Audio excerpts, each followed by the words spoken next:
2024 was a fantastic but crazy year for boxing. Fury versus Usyk, Haney versus Garcia, AJ versus Ngannou, Zhu versus Fundora, Beterbiev versus Bivol, Inoue versus Neri, and so many good boxing cards. Heck, we even saw Mike Tyson get back in the ring. I had a very big and fun year as a boxing content creator. I want to thank all you guys for supporting me, helping me out, getting me to where I'm at. I'm so excited for the next year. And with that being said, I wanted to release a video of what my boxing wish list is for 2025. Now, I have to be a bit reasonable with this. Sure, I want the top 2 fighters in each division fighting 3 times a year. Sure, I want some of my favorite fighters like Tyson Fury, Teofimo Lopez, Caleb Plant, Lomachenko to be undisputed in their divisions. But that's just simply not going to happen. So I want to talk about the fights and the like that are reasonable and should be made. In no particular order, the biggest fight I do want to see is Anthony Joshua versus Tyson Fury in the UK, whether it's in Wembley or just any other big soccer stadium. It has to be huge, already in front of 80,000 plus fans. It has to be huge. It's been a fight that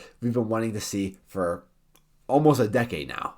I don't know how the fight will go. Okay, obviously both guys are at the end of their careers. Of course, we wish we would have saw this fight 5 years ago, okay, around 2020, 2019, when both were really in their peaks. But we didn't, and it is what it is, but we still have a chance. And if it's going to be made, it has to be now, all right? Fury off of his loss against Usyk back-to-back. Very good close fights, of course. Anthony Joshua coming off his knockout loss against Dubois. Not the end of the world when you lose a fight, no doubt about it. But I think the end of next year could definitely be reasonable to get those two in the ring against each other. You know, I'm sure, depending on what Usyk does, he holds 3 belts. I'm sure if he goes down to cruiserweight, or even if he doesn't, he probably just going to let the belts let loose, probably just hold on to one. That leaves with 2 belts open. Maybe they'll give, Fury and AJ a chance to fight for a vacant belt or something like that. Maybe in the spring, one of them fights, gets a tune-up for a vacant belt or for a title shot. Who knows? They get it, and it holds some weight at the end of the year. But I think if this fight actually happens, it's going to be at the end of the year. I think that's a good thing to do. I like to see Tyson Fury and Anthony Joshua get like a little tune-up, get something in the spring, and then have that as a little retirement party. But I want it to be for a title. I want to see Fury get a shot at a title again. Same thing with Anthony Joshua. This fight could 100% be made, okay? Whether it's with Turkey or not, this fight could be made. There's really no excuse why it shouldn't be made. Don't rely too much on my predictions. I would say Fury wins. I mean, Fury was always the more skillful boxer. He has to take it serious, of course, and he has to focus on his boxing performance, but I really think Fury could just really win that fight by a decision. Next, I want to see Canelo versus Benavidez. This fight is another fight that should have been happening within the past 2 years. The problem now, though, is where it's going to be at, 175 or 168. I think Canelo definitely beats him at 168, but if Canelo bumps up to 175, it's going to be a bit tough. I mean, Benavidez is really filling in at 175 just fine. He was always already big for his weight division at 168 to begin with, but Benavidez is really in his prime, has the speed, has the power. I mean, he's a very good boxer. It's going to be dangerous if it's at 175. I think Canelo's days at, trying to take over 175 are over, okay? Especially after losing a Bivol. Not a terrible thing to lose to a guy like Bivol. No doubt about it. You lose to Bivol at 175 when you're not supposed to be in the division. Nothing wrong with that. But that's what Canelo wants to do. I mean, Canelo wants a shot at Bivol again. He still keeps saying he wants that rematch. I think it's stupid for him to fight Bivol at 175. He'll lose, okay? Now, if Bivol fights Benavidez at 175, Canelo fights Benavidez at 175, I think Canelo also loses. But the fight can still be reasonable to happen at 168. And that fight should be happening because time's ticking. Canelo's getting older, and Benavidez is going to be filling out more at 175, where it's going to be impossible, almost unhealthy for him to fight at 168. I think if this fight's going to happen, it needs to be this year, 2025. It has to happen, or it's going to be too late, and it's going to have to happen at 175, and at that point, it's already too late for Canelo. We're not seeing the best of Canelo. Him fighting older at 175, I think Benavidez eats him up, maybe even stops. I don't know. I don't think we'll ever see Canelo get stopped. He has an incredible chin. People don't give him enough credit for that. But still, I think Canelo's not winning at 175 if he fights Benavidez there. 168, different story, but it needs to happen within the next year. Next thing I want to see is, I want to see Loma come back. There's some rumors that, he might be deciding retirement within the next couple of days, actually. He's getting some procedures done, MRIs, I believe, but either way, he's considering retirement. But I want to see Loma come back and fight either Shakur or Tank, at least before he retires. I feel like we never really got to see the full potential of Loma. I get it, he's older now, he's a 3-division champion, 2-time Olympic boxer, one of the most accomplished boxers within the past 20 years. No doubt about it. Loma's a Hall of Famer. I like Loma. Loma, very good boxer, but I still, once again, feel like we never got to see his full potential. I mean, we saw him get robbed against Haney. I strongly believe he got robbed against Haney for the undisputed titles. I would really like to just see him fight an A-level boxer one more time, right before his time's up, whether that's Shakur or a Tank, just to see what he's doing. But it needs to happen, once again, in the year 2025. If he waits till 2026, I mean, he's going to be too old. Young guys like Shakur and Tank, or anybody else really, they're going to catch up. It's going to be dangerous for Loma, and Loma might not be champ any longer. He needs to get this fight going. We almost would have had Tank and Loma already. Loma backed out, wasn't ready to fight. Doesn't help his case, but I would really like to see Loma come back, be healthy, and get a crack at an A-level fighter unification bout. I would really like to see that. It needs to happen. I really want to see Loma get another A-level boxer one more time. Time's ticking before his time's up for the year 2025, whether it's Shakur or Tank. Doesn't need to go up to 140. Loma's too small for 140. He's too old for 140. 135, I think would be good. It needs to happen quick. 2025, that's what I'm really hoping to see. So the next thing I would really like to see is Andy Ruiz go on another title run. His time as champion was very small, okay? Shocked the world, one of the biggest boxing upsets of all time when he beat Anthony Joshua. Defended it and lost it right away. Never really did much after. Only fought like once a year. Kept getting injured. I mean, he got injured again. Broke his hand against Jarrell Miller in a fight that was very sloppy from taking a lot of time off. He's probably going to take another year off. But maybe 25. He doesn't have to win a title in 25. But I like to see him dedicated. Back to the ring. Would love to see him get 2 fights. Don't think it's going to happen. But I'd like to see him get another fight against a top 15 boxer. And just want to see him say he's dedicated. He wants another title. That money that he got from those Joshua fights ruined him. It ruined his boxing career. He could have been very good. Andy Ruiz was very fast. Andy Ruiz could have beat some guys. He could have beat a guy like Deontay Wilder. Not knocked him out, but maybe would have knocked him out. I mean, Deontay Wilder didn't have the greatest chin. Anthony Ruiz was very fast, could get under him like he did with Anthony Joshua. Maybe, yeah, Anthony Ruiz could have knocked out Wilder. But I really think Andy Ruiz could beat Wilder at the time. Andy Ruiz could have beat Tyson Fury, because Tyson Fury always struggles against the smaller fighters. So Andy Ruiz could have really been good for that 3 to 4 year stretch after he beat Anthony Joshua, but he decided not to. He decided to live with the money, take time off, be inactive, and that really ruined his career. That's a terrible thing to see.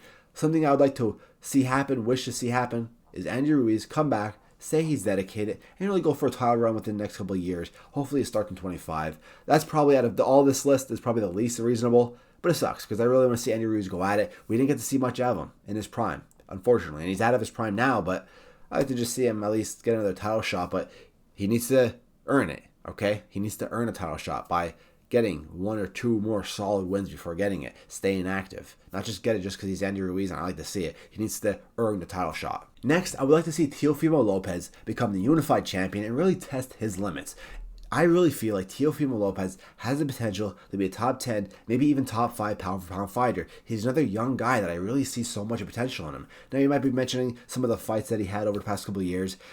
Of course, starting with George Kambosos, some other fighters that were no names that he didn't really look that good. But when I think of Teofimo Lopez, I think of how good he does when he fights good fighters, like Loma, okay? Like Comey, like Josh Taylor.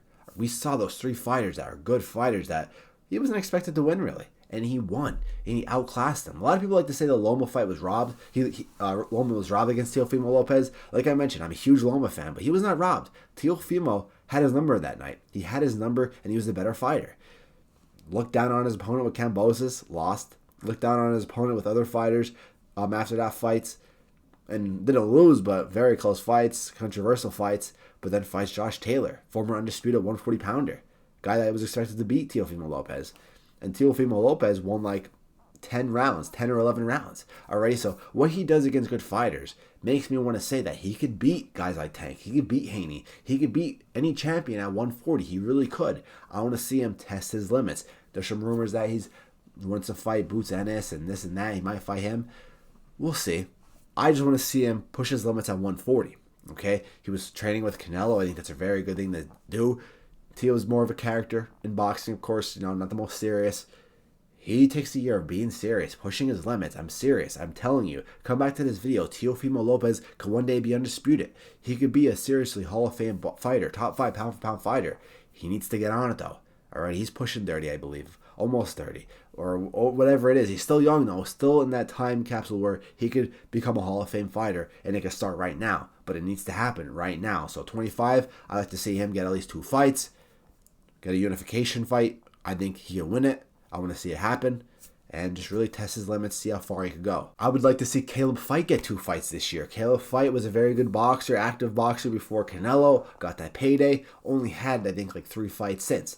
Losing to Canelo, not the end of the world, like I mentioned with all these fighters. When you lose to good boxers like that, it's usually a good thing for your career. Losing to Canelo should have been a better thing for his career. It was better for him personally, got married, had a kid, lived a good life. I follow him now. Seems to be very happy. That's great for him. But I'm talking simply as a boxer. If he wants to really be a great boxer, revive his career as a boxer, he needs to be more active, not fighting once a year. Okay? Gets that huge, crazy knockout against Darrell, takes a year off, fights Benavidez, gets outclassed completely, and then takes another year off, fights McCumbee, and looked pretty bad in the first half of the fight, then came back and looked great again. Alrighty, but he can't be fighting once a year. He's getting older now too.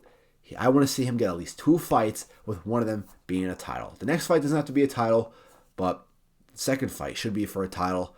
He needs to stay active. There's some rumors with Charlo. That'd be great to see. Maybe fight Charlo.